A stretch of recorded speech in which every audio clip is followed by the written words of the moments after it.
ፕሌየር ኮምፓሪዥን ፈረንሳይ ከስፔን ጋር እናነጻጽራለን። ከበረኛ እንጀምራለን ማለት ነው።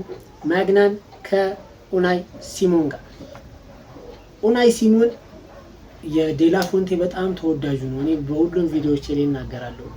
የፈለገ ወርልድ አሊሰን ቤከር፣ ዲቡ ማርቲኔዝ ከነሱ በላይ ሌቭል ያለው ተጫዋች ቢመጣ እዚህ ቲም ውስጥ ማለት ነው ሲሞንን ነው የሚመርጠው ዴላ ፎንቴ። እንዴት እንደሆነ አላውቅም።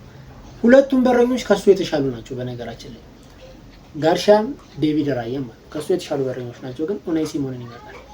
ማግናን ደግሞ ኤሲ ሚላን ቤት ውስጥ እውነት ማይገባው በረኛ ነው። እዛ ቲም ውስጥ መጫወት ራሱ ኤሲ ሚላን ሻምፒየንስ ሊግ ራሱ መሳተፍ ከብዶ ሻምፒየንስ ሊግ አይደለም ከየትኛውም የአውሮፓ ውድድር ውጪ ነው። እነ ኮሞ ምናምን ሲገቡ ራሱ ኤሲ ሚላን ወጥቷል፣ ግን እዛ ቤት ውስጥ ሆኖ ራሱ ጥሩ ብቃት እያሳየ ነው። ማግናን ከኡናይ ሲሞን ለኔ ይበልጣል ማለት ነው። ኩንዴ ከሎሬንቴ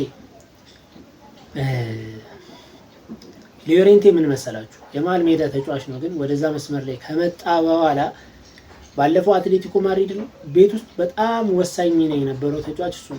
ሊቨርፑል ላይ 2 ግቦችን አስቆጥሯል። ከአርሰናል ጋር ሲጫወቱ የሚገርም ፐርፎርማንስ ያደረገው፣ ባርሳን ጥለው ሲያልፉ ምናምን በጣም በቃ የሚገርም ነበር ፐርፎርማንስ ያደረገ ነበር።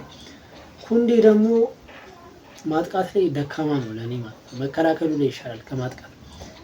ሎሬንቴ ግን ለኔ ከኩንዴ ይበልጣል ማለት ነው። ኩባርሲ ከኡፓሜካኖ እግር ኳስን በጭንቅላቱ የሚጫወት ሰውና ኡፓሜካኖ ደግሞ በጣም አግሬሲቭ የሆነ ሰው ማለት ነው። ሁለቱን ባወዳደራቸው ለኔ ኩባርሲ ይበልጣል። ኩባርሲ ገና ልጅም ስለሆነ ደግሞ በጣም እኔ የኩባርሲ መወድለት ነገሩ ፓስ አኩሬሲ ነው። በቃ አይሳሳትም። በብዛት ከ90 በላይ ነው አኩሬሲውን ካያችሁት ፓሶቹ ምናምን ፐርፌክት የሆነ ኳስ ነው የሚያደርገው እና ኩባርሲ ይበልጣል ከኡፓሜካኖ ማለት ነው።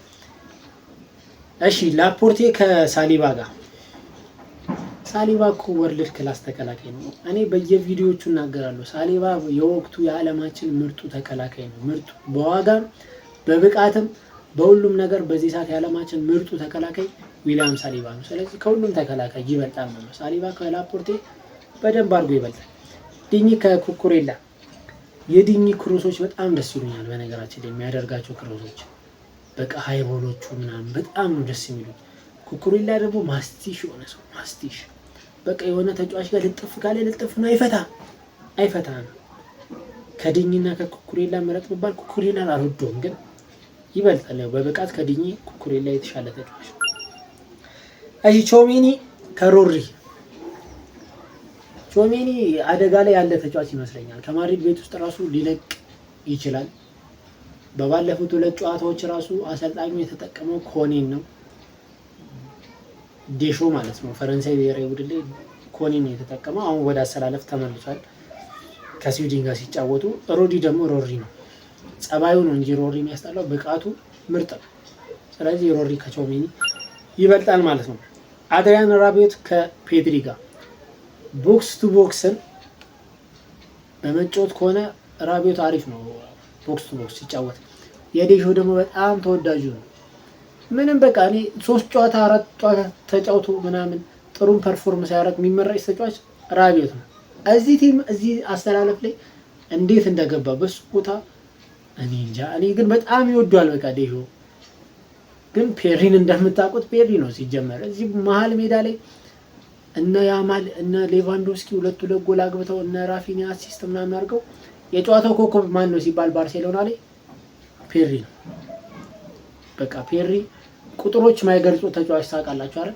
እኔ ለፔሪ የምፈራው ምን መሰላችሁ? ፔሪን እኛ አይተነዋል ሲጫወት አይተነዋል። ፔሪ ማን ነው የሚለው እናውቃለን።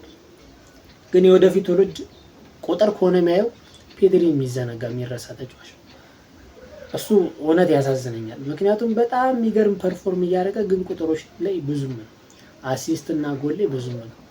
ፔሪ ግን ከራቢዮት በጣም በሰፊ ርቀት ይበልጣል። ስለዚህ ፔሪን እመርጣለሁ ማለት ነው። ዴምቤሌ ከላሚን ያማል።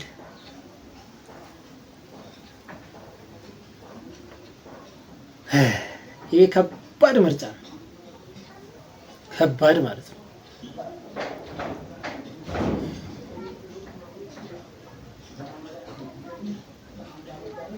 ዴምቤሌ ከላሚን ያማል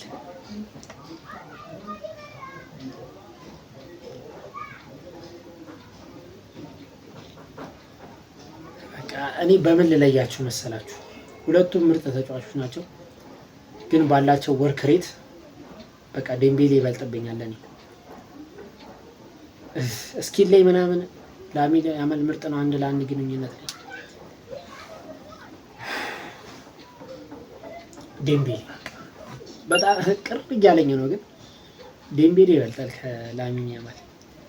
ፋቢያን ሩይዝ ከኦሊሴ ጋር ማለት ነው። እኔ የፒኤስጂ ተጫዋቾች በጣም ነው ደስ የሚሉኝ እውነት በጣም ማለት ነው። ግን ኦሊሴ እኔ ክርስቲያን ፓላስ ቤት ሳቀው እንደዚህ ነው ወይ ብቃቱ?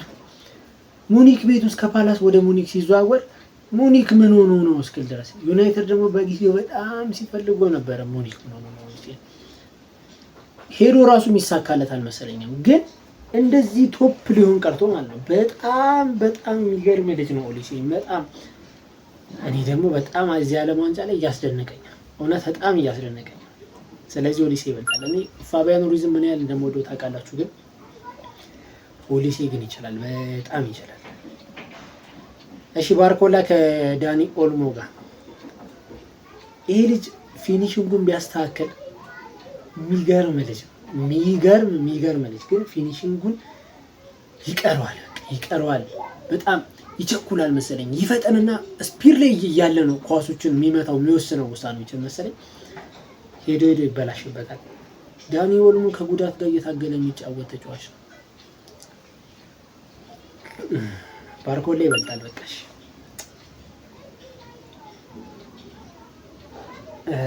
ሀሳቤን ልቀየር ነው።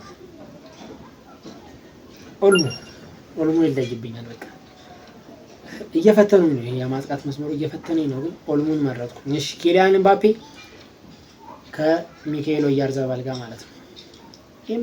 ኤምባፔ ነው በቃ ኤምባፔ በዚህ ሰዓት እዚህ መስመር ላይ የሚገርም 9 ቁጥር እየሆነ ነው። እኔ ኤምባፔን ከማን ጋር ብታወዳድር አትመርጥም ብትሉኝ ከማን ጋር ልላችሁ እችላለሁ መሰላችሁ? ከሃሪ ኬን ጋር እንጂ ኦያርዛባል እኔ ፌራን ቶሬዝ ነው እዚህ ቦታ ላይ መግባት ያለበት። ይሄ ስፔንን ዋጋ እያስከፈለ ያለ ልጅ ነው ኦያርዛባል ማለት ነው። ስለዚህ እኔ ኪሊያን ኤምባፔን እመርጣለሁ ማለት ነው። ስፔን ከፈረንሳይ ጋር በዚህ መልኩ አነጻጸርን። ሰብስክራይብ ማድረግ እንዳይረሳ።